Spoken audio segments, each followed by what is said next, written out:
सलोनी का परिवार middle class था। उसने बचपन से एडजस्टमेंट देखी थी।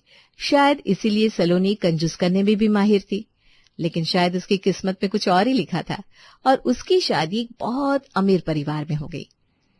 ऐसे ही एक दिन उसके ससुर अमोल ने उससे चाय मांगी और वो आधा कप चाय लेकर ही गई और बोली, ये लीजिए पापा जी, आपकी कड़क चाय, वो भी अदरक के साथ। ये क्या है बहू, ये चाय तो आधा ही कप है। पापा जी, आप अभी चाय पियोगे, फिर 9 बजे नाश्ते वाली चाय दोबारा पियोगे, इसलिए मैं आपके लिए आधा कप चाय लेकर आई हूँ। बस 2 घंटे की तो बात है, जब 9 बजे नाश्ता बनेगा तब दोबारा पूरी चाय पी लेना। सलोनी तो ये बोलकर वहां से चली गई और अमोल उस थोड़ी सी चाय को देखकर हैरान होते हुए कहता है, मेरी बहू ने तो कंजूसी की सारी हदें पार की हुई है। उसे कितना भी समझा लो कोई फर्क नहीं पड़ने वाला। कोई बात नहीं, इसी चाय से काम चला लेता हूँ। क्या पता कल से काली चाय मिलने लग जाए और ये भी बंद हो जाए। दरअसल सलोनी का ससुराल उसको बहुत प्यार करता था, इसलिए उसकी इस कंजूसी और नादानियों को माफ कर दिया करते थे। ऐसे ही कुछ दिन गुजरते हैं और एक दिन उसकी सास विनीता उसके पास आती है और कहती है, सलोनी बहू, शाम हो गई है, जाकर बाजार से सब्जी खरीद ला। तू जानती है ना आजकल का माहौल कितना खराब है, देर रात बाहर जाना सही नहीं है।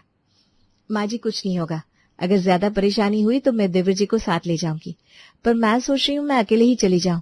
देवर जी अपनी गाड़ी निकालेंगे तो बेकार में पेट्रोल लगेगा।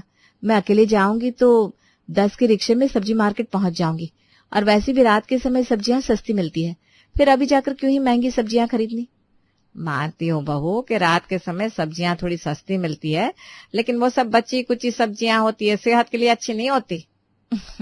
आप फिक्र मत करिए माँ जी, जब आपने घर की और रसोई की जिम्मेदारी मुझे दी है तो मैं सब कुछ संभाल लूंगी। आप निश्चिंत हो जाइए, मैं हूं ना।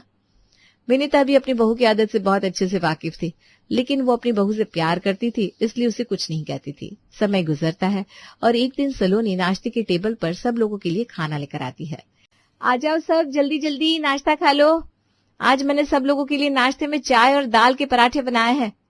उसकी आवाज सुनकर सभी खाने के टेबल पर आते हैं और अमोल यानी सलोनी के ससुर ने जैसे ही पराठों के बर्तन से ढक्कन हटाकर देखा तो वो हैरान हो गया और बोले, अरे बहू, ये तो वही चने की दाल है जो तूने रात में बनाई थी।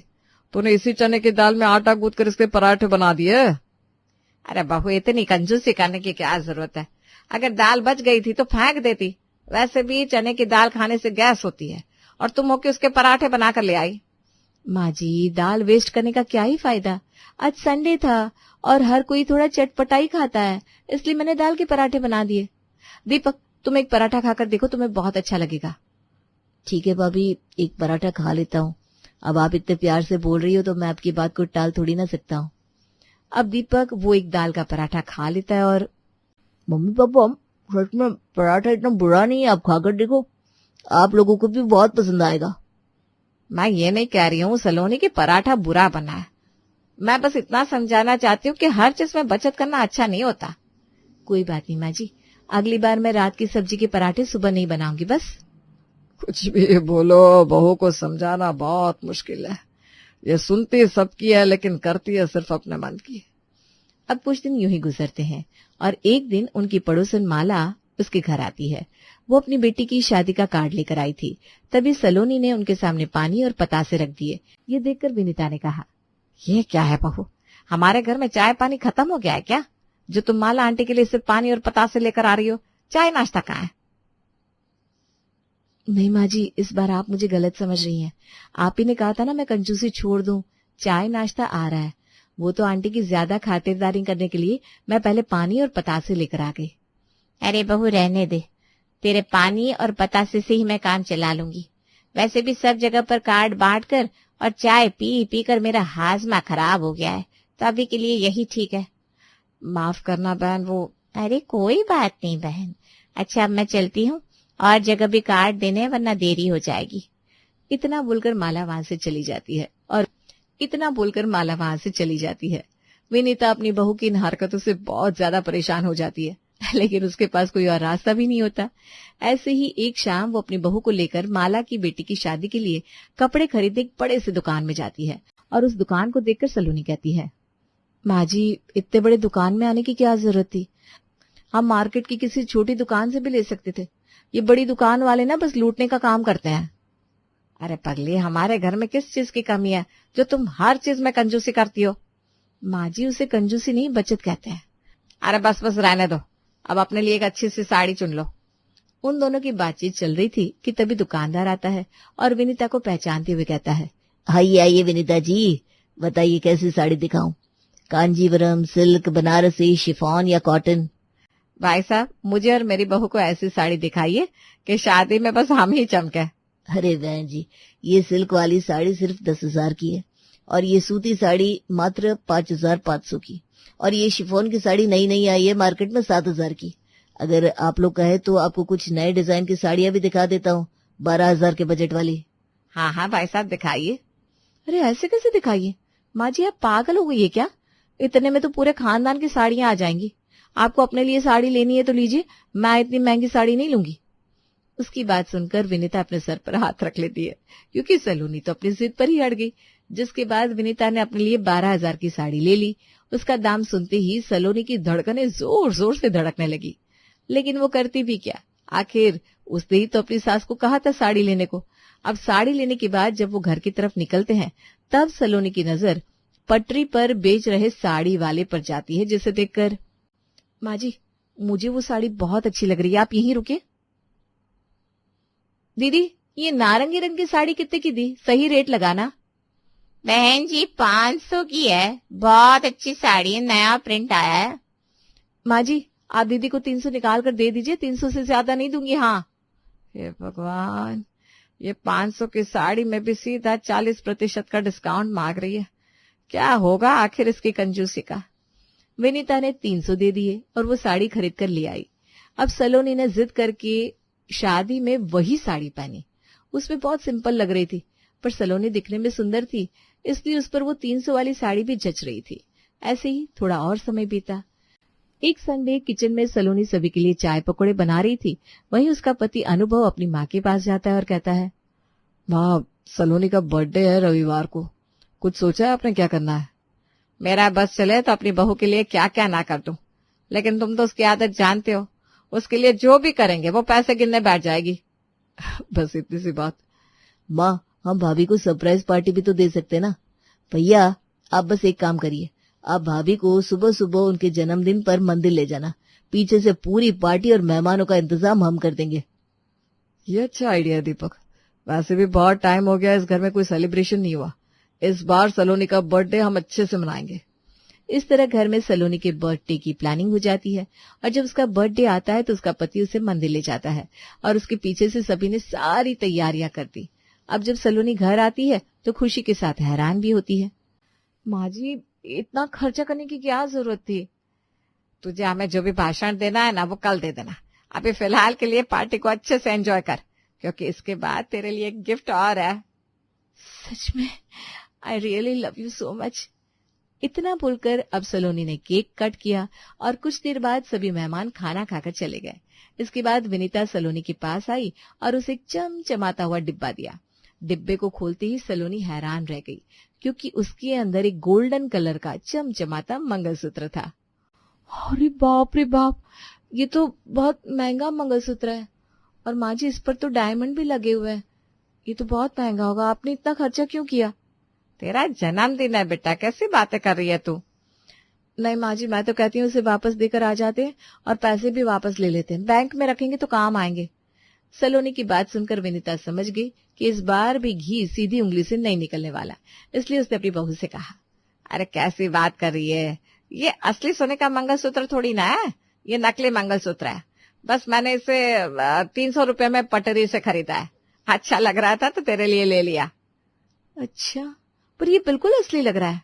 मुझे पता है पगली कि तुझे महंगी चीजें अच्छी नहीं लगती, इसलिए तो तेरे लिए ये सस्ता सा मंगलसूत्र लाई हूँ, जो कि दिखने में ना हमारे स्टेटस को मैच भी करे और जो असली भी ना हो। वाह माँ जी, लगता है मेरे साथ रह रहकर आप भी कंजूसी सीख गई। उसकी ऐसी बातें सुनकर सब हंसने लगते हैं। अब अगले दिन सलोनी विनीता को लेकर अपनी पड़ोसन माला के घर जाती है। माला उन दोनों को अचानक देखकर हैरान हो जाती है। क्या बात है विनीता बहन, आज बहू के साथ मेरे घर कैसे आना हुआ? सब कुछ ठीक ठाक तो है ना? आंटी, वो आप मेरे बर्थडे पार्टी में नहीं आ पाई थी ना, तो मैंने सोचा कि अपने बर्थडे पार्टी की मिठाइयाँ देने मैं खुद आपके पास आ जाऊं। ये तूने बहुत अच्छा किया बेटा, तू यहीं रुक, मैं शादी के बचे हुए लड्डू लेकर आती हूँ। सलोनी मन ही मन बहुत खुश हो जाती है क्योंकि उसे मुफ्त में शादी वाले लड्डू जो मिल रहे थे। अब जैसे ही माला लड्डू लेकर आई तो सलोनी ने अपने गले का मंगलसूत्र दिखाते हुए कहना शुरू किया। इतनी जिद करने के बाद अपनी सस्ती बहू को माँ जी ने महंगा मंगलसूत्र दिया है, असली सोने का है और डायमंड लगे हुए इस पर। अरे बहू क्या कर रही है ये सब, इसे बताने की क्या जरूरत है? अरे वाह, ये तो असली सोने का है और इसके डायमंड भी बहुत महंगे हैं, लाखों का मंगलसूत्र है ये। विनीता का तो मन ही मन बुरा हाल हो गया क्योंकि माला का पति खुद एक सुनार था और उसे भी सोने के बारे में बहुत अच्छी जानकारी थी। तभी वो अपने मन में कहती है, अब मेरी बहू को पता चल जाएगा कि सच में इस सस्ती बहू के गले में महंगा मंगलसूत्र है। विनीता मन ही मन ये बोल रही थी, पर जैसा वो सोच रही थी वैसा कुछ हुआ नहीं। अब जब दोनों सास बहू पड़ोसन के घर से निकलती है तो सलोनी कहती है, देखा माँ जी, कमाल हो गया ना, हमारे सस्ते मंगलसूत्र को आंटी जी भी नहीं पहचान पाई, जबकि उनके पति की तो ज्वेलरी शॉप है। आपने जहां से भी ये खरीदा है वहां से 5-6 पैकेट और ले आना, मैं सब लोगों को बर्थडे और एनिवर्सरी पर गिफ्ट कर दूंगी। विनीता ने अपनी इस नासमझ बहू की बात सुनकर मन में कहा, हे भगवान, क्या समझाऊं इसे, इसको सच में लग रहा है ये मंगलसूत्र नकली है। मैं तो डर गई थी कहीं माला की बात से सच्चाई सामने ना आ जाए। विनीता मन ही मन खुद से बात कर लेती है पर अपनी बहू से कुछ नहीं कहती। ऐसे ही कुछ दिन गुजरते हैं और सलोनी अपनी मायके मिलने के लिए जाती है। वहां पर उसकी भाभी प्रीति ने उसका मंगलसूत्र देखा तो कहा, सलोनी, तुम्हारा मंगलसूत्र सच में बहुत अच्छे लग रहा है, कितना सुंदर है, कहाँ से लिया, मुझे भी एक मंगवा दो ना। सलोनी जो कि अपनी भाभी से बहुत प्यार करती थी वो तुरंत ही अपना मंगलसूत्र उतार कर दे देती है। लो भाभी, आप यही मंगलसूत्र रख लीजिए, मैं अपनी सास को बोलकर ऐसे 2-3 और मंगवा लूंगी। सलोनी, लेकिन फिर तुम क्या पहनोगी? अरे मैं मंगवा लूंगी, वैसे भी मेरी भाभी किसी से कम है क्या, उन पर यह मंगलसूत्र अच्छा लग रहा है वही बहुत है। उसकी ये बात सुनकर उसकी भाभी कुछ नहीं कहती, लेकिन सलोनी को कहाँ पता था कि वो मंगलसूत्र असली सोने और हीरो से सजा था। अब अगले दिन जब वो अपने ससुराल गई तो उसकी सास ने उसके गले के मंगलसूत्र को बदला हुआ देखा तो हैरान रह गई। सलोनी बहू, तेरे गले का मंगलसूत्र कहाँ है? माँ जी, वो मैंने भाभी को दे दिया, उन्हें बहुत पसंद आया था तो मैंने कहा आप रख लो और मैं दूसरा लेकर आ गई। पर बेटा, मैं तेरे लिए इतने प्यार से लेकर आई थी, तूने उसे ऐसे कैसे किसी को दे दिया? तो कौन सी बड़ी बात हो गई माँ जी, आप वैसे 2-3 मंगलसूत्र और ले आइए ना। वैसे तो आप मुझे कहती हैं मैं कंजूसी कर रही हूँ और आप खुद 300 रुपए के लिए इतनी परेशान हो रही है। सलोनी के मुंह से ये बात सुनकर विनीता के पैरों तले जमीन खिसक गई। वो माथा पकड़कर सोफे पर बैठ गई और चिल्लाकर बोलने लगी, अरे ओ मंद बुद्धि, तेरी अकल क्या घास चने गई है? मुझे समझ में नहीं आता तेरे जैसे कम अकल बहू मुझे ही क्यों मिली। वो मंगलसूत्र नकली नहीं था, असली खरे सोने का था और उस पर कीमती डायमंड लगे हुए थे। माँ जी, क्यों मजाक कर रही हैं आप, वो मंगलसूत्र नकली था, ये आप ही ने कहा था ना। तू तो सच में कंजूस होने के साथ साथ मूर्ख भी है, मूर्ख। अरे अगर मैं वो 300 का लेकर आई होती तो मेरे चेहरे पर ऐसे भाव होते क्या? अरे असली सोने का मंगलसूत्र था पगली लड़की, वो भी लाखों का। हे भगवान, कैसी पागल बहू मिल गई है मुझे। सलोनी को ये सुनकर चक्कर आने लगे। जो लड़की 50 रुपए भी सोच समझकर इस्तेमाल किया करती थी, उसने लाखों का मंगलसूत्र अपनी भाभी को दे दिया। थोड़ी देर में वो बेहोश होकर गिर जाती है और जब उसकी आंख खुलती है तो वो बिस्तर पर लेटी हुई थी। मैं कहाँ हूँ, मेरा मंगलसूत्र कहाँ है, मेरा मंगलसूत्र, मेरा सोने का मंगलसूत्र है भगवान, मेरा मंगलसूत्र। इतना बोलकर वो रोने लगती है। तभी उसने होश संभाला और देखा कि सामने उसके पूरे परिवार वालों के साथ उसकी भाभी प्रीति और भाई विनीत भी खड़े थे। प्रीति ने बड़े प्यार से उसे उसका मंगलसूत्र वापस करते हुए कहा, ये लो सलोनी अपना मंगलसूत्र, जब तुम घर आ गई तो मैंने भी यह मंगलसूत्र पहन कर देखा और जब विनीत जी घर आए तो उन्होंने देखते ही बता दिया कि ये असली सोने का है। हम लोगों ने भी बिना देरी किए तुरंत तुम्हारे घर के लिए गाड़ी पकड़ी और यहाँ आ गए। सलोनी ने उस मंगलसूत्र को हाथ में लिया और उसे चूमने लगी। उसने उसे अपने दिल से लगा लिया और फिर गले में पहन लिया। थैंक यू भाभी, मैं बता नहीं सकती आपने ये मंगलसूत्र वापस करके मुझ पर कितना बड़ा एहसान किया है। मुझे तो पता ही नहीं था कि ये मंगलसूत्र असली सोने का है। कोई बात नहीं बहू, गलती मेरी है। अगर मैंने तुझे पहले ही बता दिया होता कि मैं तुझे महंगा और असली सोने का मंगलसूत्र दे रही हूँ तो तुझे इसकी कदर होती। तभी सलोनी ने उस मंगलसूत्र को उतार कर फिर से डिब्बे में रख दिया और बोली, माँ जी आप चाहती है ना आपकी ये सस्ती बहू महंगा मंगलसूत्र पहने, तो कोई बात नहीं, हम किसी अच्छे ज्वेलर के पास जाकर कोई और मंगलसूत्र देख लेंगे। लेकिन अभी मैं इतनी समझदार नहीं हुई कि आपकी ये सस्ती बहू इतना महंगा मंगलसूत्र पहनकर रोज घर में घूमे। कोई बात नहीं सलोनी, जब तुम धीरे धीरे समझदार हो जाओगी तब तुम ये महंगा मंगलसूत्र पहनकर भी घूमने लगोगी, और वैसे भी किसी पार्टी फंक्शन में तो तुम इसे पहन ही सकती हो। हमें सस्ती चीजों के साथ साथ महंगी चीजों की भी आदत और शौक होना चाहिए। अब शायद तुम्हें एक महंगी चीज खोने पर उसकी असली कीमत समझ में आ गई होगी। हाँ माँ जी, अच्छे से समझ में आ गई। अब मैं कभी कभी आने जाने में इस मंगलसूत्र को पहना करूंगी। डेली यूज के लिए हम लोग अच्छे ज्वेलर के पास जाकर एक हल्का सोने का मंगलसूत्र ले आएंगे। और भाभी वो दाल के पराठे दोबारा मत खिलाना, उस दिन जो पेट में दाल का मचा था ना, वो तो मैं बता ही नहीं सकता। दीपक की बात सुनकर पूरा परिवार हंस पड़ता है। इस तरह सलोनी ने अपनी कंजूसी की आदत को पूरी तरह छोड़ा तो नहीं, लेकिन उसे काफी हद तक कम जरूर कर दिया। जब किसी भी पार्टी फंक्शन में जाना होता तो वो सोने की ज्वेलरी पहना करती और अच्छे कपड़े भी डाला करती।